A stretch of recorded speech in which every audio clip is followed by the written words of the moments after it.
آپ دیکھ رہے ہیں، سن بھی رہے ہیں، بڑے ادب سے رہے. اللہ اس قوم فتنہ کو، پی ٹی آئی کو اب اس شر سے نجات دے. اللہ اس کے جو جوان ہے اس کو ہدایت دے. اچھا ناظرین، میری کسی جماعت سے میرا فی الوقت تعلق نہیں ہے، میں نے کوئی پارٹی جوائن نہیں کی. اچھا، مسلم لیگ نون ایک برانڈ ہے، میں سمجھتا ہوں، جانتا ہوں، پاکستان کے لیے بہت کام کیا ہے، لیکن کبھی زندگی میں، لائف میں ان کی اس طرح کی گھٹیا زبان انہوں نے نہیں استعمال کی. کیا مسجد کے اندر اس طرح کی بات کر کے یہ کام کرنا چاہیے تھا؟ اور آپ قرآن اور حدیث کی روشنی سے ہمیں سمجھائیں اور ہمارے ویور کو بتائیں کہ ان کو کیا سزا ہونی چاہیے کم سے کم. کم از کم سزا اس کی جو حضرت عمر فاروق رضی اللہ کے دور میں مسجد کی بے ادبی یا جناب رسول اللہ کے روضے کے پاس شور و غل یا قتال وغیرہ کا جو سزا رکھی تھی 100 کوڑے، اور اس کے لیے 1 سال بدر کرنا، شہر بدر کرنا. تو کم از کم سزا جتنی تھوڑی ہوگی اتنا ہی ٹھیک نہیں ہوگا. جتنی سخت سے سخت سزا دی جائے گی آنے والے لوگ، ہاں جی، آنے والے لوگوں کے لیے یہ عبرت ہوگا. کسی کو آئندہ جرت نہیں ہوگی کہ جناب رسول اللہ کی بارگاہ میں وہ اونچی بھی بول سکے یا بے ادبی کا سوچ سکے. سیاسی پارٹیاں، سیاست بھی ایک عبادت ہے. سیاست کو گند نہ سمجھیں. گند ہم بولتے ہیں، ہمارے کردار گندے ہیں، ہم بولتے گندے ہیں، سیاست گندی نہیں. اختلاف رائے ہر بندہ حق رکھتا ہے. میں کسی پارٹی سے ہوں یا نہیں ہوں، مجھے ہر بندے کے ساتھ اختلاف رائے ہے، لیکن الفاظوں کا انتخاب اور جگہ کا انتخاب. اب یہاں مسجد ہے ہماری، یہاں ہر مسلک کا لوگ بھی آتے ہیں، پہلے وہابی بھی آ جاتے ہیں، دیوبندی بھی، سنی بھی، ہم کسی کو کچھ نہیں کہتے، ٹھیک ہے، اللہ کا گھر.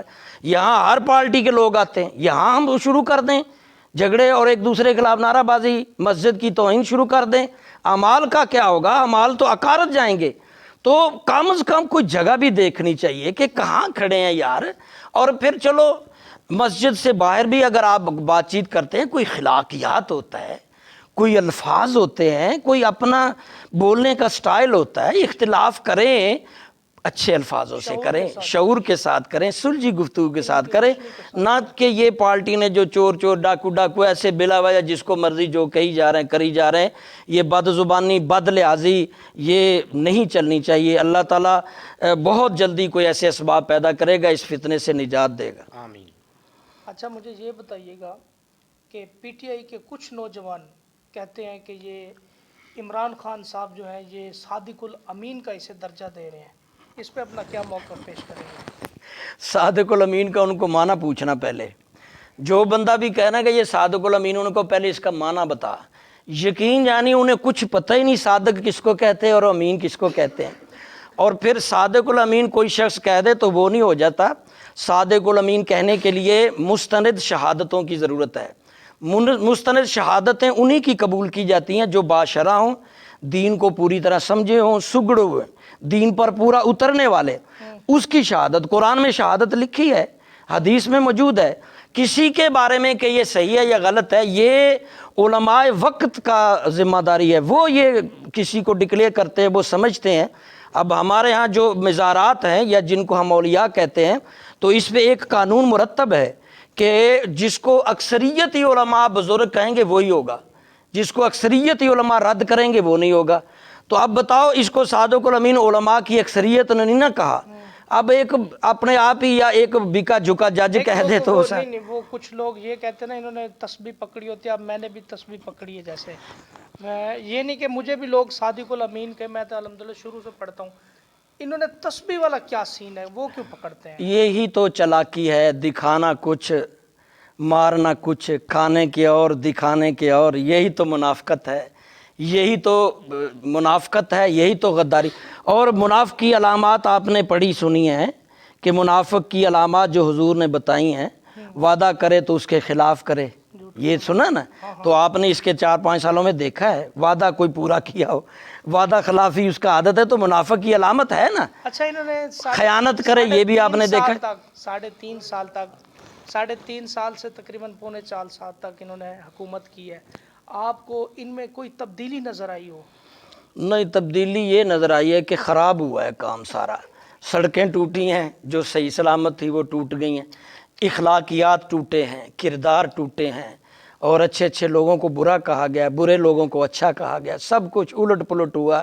وہ کہتے تھے نا یہ طوفان، ہاں جی، سومناتھ جو بڑا طوفان کا نام لیتے تھے، سونامی، تو اس طوفان نے اجاڑے ہیں بڑے بڑے گھر، بڑے رشتے اجڑے ہیں، بڑے بچے خراب ہوئے ہیں، بڑے بڑوں کو بہت تکلیف پہنچائی ہے۔ تو اس کا وبال اور عذاب ملک پہ آیا ہے، قوم پہ بھی آیا، نحوست بھی آئی ہے، بہت کچھ خرابیاں آئی ہیں۔ اللہ سے دعا کرنی چاہیے اور کوشش کرنی چاہیے اپنے بچوں کو سدھاریں، سنبھالیں، اسلام اور اخلاق کا ضرور درس دیں۔ اچھا، میاں محمد شہباز شریف صاحب اس وقت وزیر اعظم بن چکے ہیں، ان کے لیے کیا جملہ پیش کریں گے؟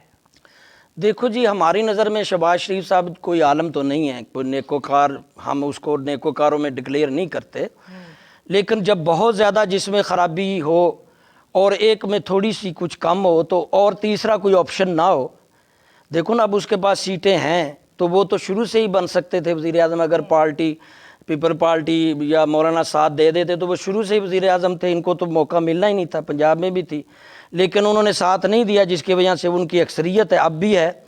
تو وہ باقی سیاستدانوں کی نسبت علماء کو نکال کر کچھ قدرے بہتر ہیں، کم سے کم حیا سے تو بولتے ہیں، ادب سے تو بولتے ہیں، عوام کی خیر خواہی، عوام کے اندر تک جو ان کے دکھ درد سمجھتے ہیں، تو کم برائی کے ساتھ قبول ہیں۔ اچھی برائی والوں جو جن پہ بالکل برائی نہیں ہے، انسان تو ویسے فرشتہ نہیں ہے۔ مولانا صاحب، میں آپ سے ایک سوال کرنا چاہتا ہوں، سچ بتائیں گے؟ بالکل بتائیں گے؟ کون سی پارٹی کو سپورٹ کرتے ہیں؟ میں تو پارٹی اس وقت تو پچھلے جو الیکشن میں سوال تھوڑا سا یاد کر لیں۔ میں سپورٹ تو میرا ووٹ تو نون میں ہی گیا ہے، کیونکہ اس کا کوئی متبادل اس وقت تھا نہیں۔ اب تحریک لبیک آئی ہے، کچھ علماء آگے بڑھے ہیں تو انشاءاللہ مستقبل میں دیکھتے ہیں، علماء کو ہی سپورٹ کرنا چاہیے، لیکن اس وقت یہ نہیں تھی جب ہم نے ووٹس کاٹ دیے، تو باقی جماعتوں کی نسبت یہ ذرا کچھ اخلاق کردار کے بہتر تھے، خاندانی امیر تھے، کھلانے والے تھے، کھانے والے نہیں تھے، دینے والے تھے، مانگنے والے نہیں تھے۔ قادری طاہر القادری کو بہت کچھ دیا، ان کو بھی دیا، یہ سارے انہی کے نوازے ہوئے ہیں، یہ انہی کے چمچے قادری کڑچے صاحب ہیں۔ سن کے پھر وہ آپ کو کال بیک کر دیں گے، کیا میرا کیا کہہ رہے ہو؟ ڈاکٹر طاہر القادری صاحب اب چلے گئے، اب نہیں آتے انشاءاللہ، وہ نا ٹینشن ختم کر گئے۔ تو باہر کا یہ سارے انہی آپ کو شاید پتہ ہو کتنی کروڑ لے گیا تقریباً، یہ بھی بتا دیں آج۔ بھائی اپنا ان کا تو طاہر القادری کو سپورٹ کرنے والے یہی ہیں، عمران خان کو بھی یہی سپورٹ کرنے والے ہیں، یہ کینسر کا اسپتال لاہور کا۔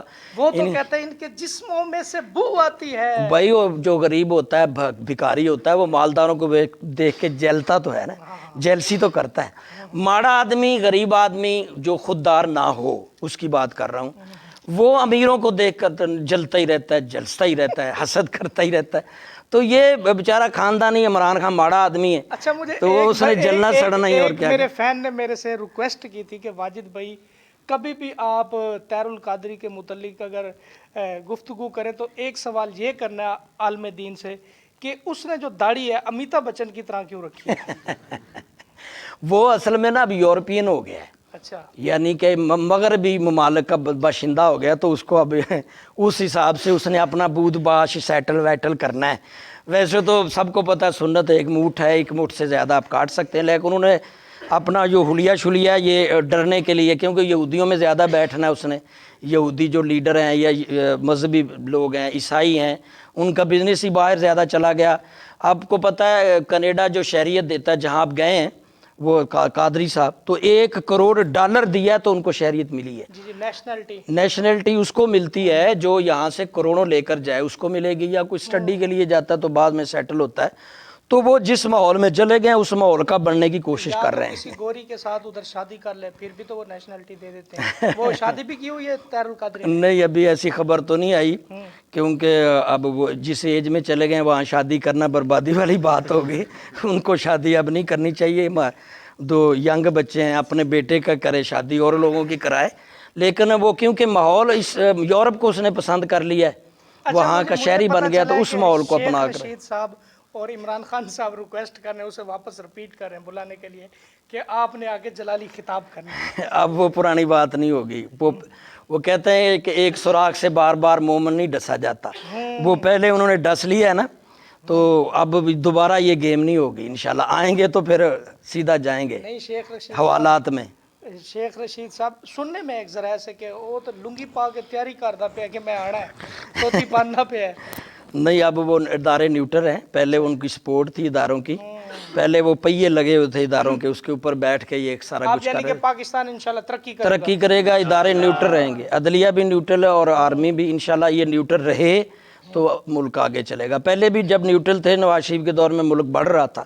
جب وہ بیچ میں گھسے ہیں تو عدالتوں نے بھی غلط فیصلے کیے ہیں. وہ ساکم نثار کل بھی ملنے آئے ہوئے تھا چاچے عمران کو. ہاں میرا چاچا اچھا وہ عمران, فنڈ کا کیا بنا ڈیم جو بنا رہا تھا وہ کچھ لے گیا, کچھ ادھر ادھر پڑے ہوں گے.